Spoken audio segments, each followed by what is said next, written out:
Dabar pasirašykim, pakepkit patys, reikia čia dalyvauti procese.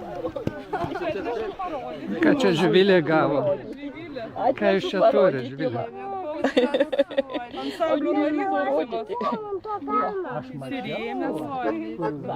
To dar nematėt, ar ne? Viktorija matė, to šito dar nematė. O vardas? Karolis jis vardu. Jis vardu Karolis, jis jau turi vieną dantį. Kur tas da? Viršuje ar apačioje? Kaip? Viršuje ar apačioje? Nežinau, nemačiau. Kad jis Tai užkimštas. gal jo dar nėra to dančio? Mama sakė, o mama viską žino. Tai gal jisai digs dar? Bet jis užkimštas, negaliu pažiūrėti. Kur dantys? Viršuje ar apačioje? Geras klausimas. Dar nežinau. Ir tu nežinai. Dar nežinau. O Jo Ieva dar- Gal žino. kartais jums pavyks rasti, kur O Ieva žino. prakando du balionus. Tai reiškia kažkas jau Kažkas jau yra. Kažkas jau yra. Ne per sunku? Nu jau labai.